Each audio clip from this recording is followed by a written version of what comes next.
Hello friends, શું તમે ક્યારેય ઘરે પરફેક્ટ ગ્રેવીવાળું મિક્સ વેજ અથાણું ટ્રાય કર્યું છે? આજે આપણે બનાવીએ ચટાકેદાર મિક્સ વેજ અથાણું. ગાજર, હળદર, લાલ અને લીલા મરચાંનો એવો સંગમ કે જે તમારા જમવાનો સ્વાદ બમણો કરી દેશે. એકવાર બનાવી લો અને આખું વર્ષ તેની મજા માણો. ચાલો જોઈએ આ પરફેક્ટ અથાણું કેવી રીતે બને.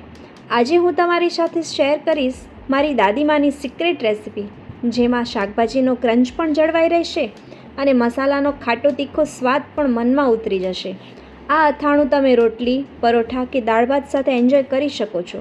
પૂરો વિડીયો જુઓ અને તમે પણ ઘરે ટ્રાય કરો. તો ચાલો બનાવીએ. અહીં 500 ગ્રામ લીંબુ લીધા છે, જેને સારી રીતે ધોઈ અને એકદમ વ્યવસ્થિત કોરા કરી લેવાના છે. જરા પણ ભીનાશ ન રહે તેનું ધ્યાન રાખશું. હવે લીંબુને આ રીતે અડધા કટ કરી અને એમાંથી પણ 4 પીસ કરી લઈએ. બધા લીંબુને આ રીતે કટ કરી અને એમાં 2 ચમચી મીઠું અને 1 ચમચી હળદર ઉમેરી અને સારી રીતે મિક્સ કરી લઈએ. આ મિક્સચરને આપણે 15થી 20 દિવસ સુધી રહેવા દેશું. એક બરણીમાં ભરી અને લીંબુને આથવાના છે, જેથી લીંબુ એકદમ જ ગળી જશે અને દર 2-3 દિવસે આપણે એને મિક્સ કરતા રહીએ. હવે આપણે મિક્સ વેજ અથાણાની તૈયારી કરીએ, જેમાં બધું માપ મેં 250 ગ્રામ પ્રમાણે લીધું છે, જેમાં 250 ગ્રામ હળદર અને આદું લીધા છે. પાણીમાં મીઠું નાખી અને સારી રીતે ધોઈ લઈએ, જેથી તેની ઉપર જે પણ ડસ્ટ હોય એ બધી નીકળી જાય.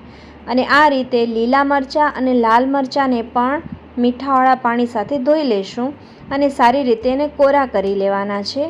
કોરા કરી લીધા પછી પણ 10થી 15 મિનિટ માટે આપણે એને સુકાવા દઈશું, જેથી તેમાંથી બધો જ ભેજ નીકળી જાય.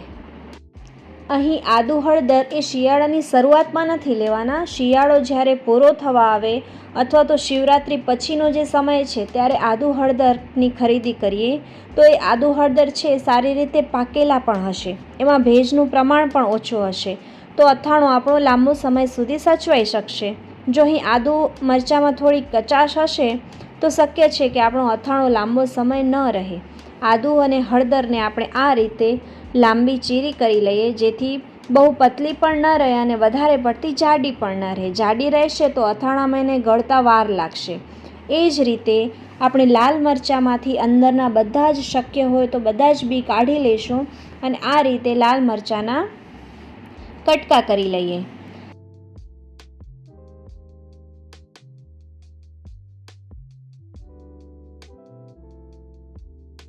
લીલા મરચાંમાંથી પણ બધા બી કાઢી લઈએ અને લીલા મરચાંને પણ આ રીતે ચીરીમાં કટ કરી લઈએ. અહીં એક મોટું ગાજર લીધું છે, જે આશરે 250 ગ્રામ છે, તેને પણ લાંબી ચીરીમાં સમારી લઈએ.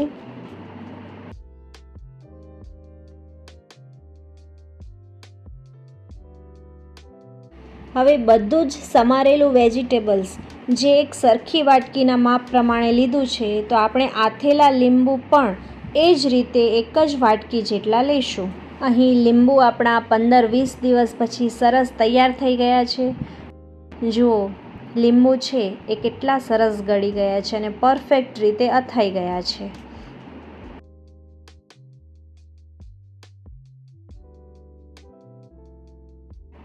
તો અહીં આ રીતે સરખી વાટકીના માપ પ્રમાણે બધા વેજીટેબલ્સ લીધા છે, તો આથેલા લીંબુ પણ એ જ રીતે એક વાટકી જેટલા લઈશું. થોડાક વધારે હશે તો પણ ચાલશે. હવે એક મોટા પેનમાં આપણે આ બધી જ વસ્તુઓ સાથે રાખીએ. હવે અહીં 1/4 કપ અને 1/8 કપ એટલે કે વાટકીના માપ પ્રમાણે જોઈએ તો અડધી વાટકી જેટલા રાઈના કુરિયા લઈએ, જેને પલ્સ મોડ ઉપર આપણે આ રીતે 1થી 2 વાર માટે મિક્સચરમાં ફેરવી લેવાના છે.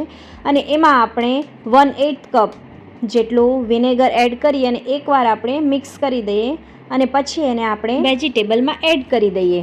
અહીં રાઈના કુરિયાને પૂરેપૂરા પીસી લેવાના નથી, અધકચરા પીસવાના છે. મિક્સ પંજાબી અથાણું બનાવતા હોઈએ તો રાઈના કુરિયાને સહેજ દરદરા પાવડર જેવું વાપરવું બેસ્ટ છે. મિક્સ અથાણામાં શાકભાજીના મોટા ટુકડા હોય છે. જો રાઈના કુરિયા આખા હશે તો તેલમાં નીચે બેસી જશે અને જો થોડા વધુ પીસીને નાખશું તો તેલ સાથે મળી અને એકદમ મસ્ત મસાલેદાર લેયર બનાવશે, જે ગાજર અને વેજીટેબલ્સની અંદર સુધી ઉતરશે.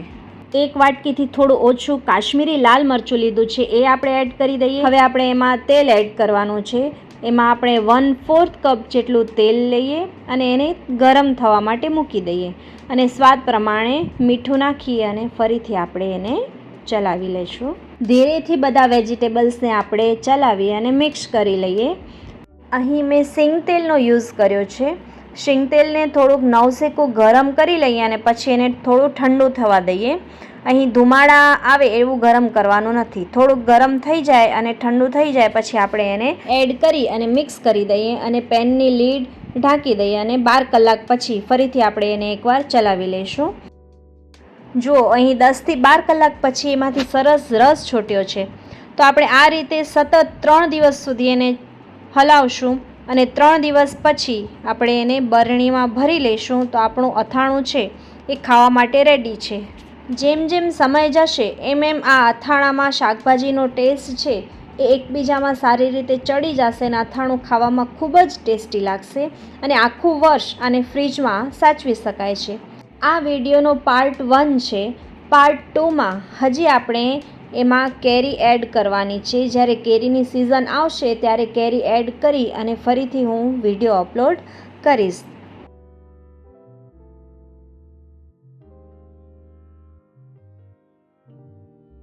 જુઓ, આ મારું ગયા વર્ષનું અથાણું છે જે મેં આ જ રીતે બનાવ્યું હતું. વિડીયો પાર્ટ 2 જોવા માટે ચેનલને અત્યારે જ સબસ્ક્રાઈબ કરી લો.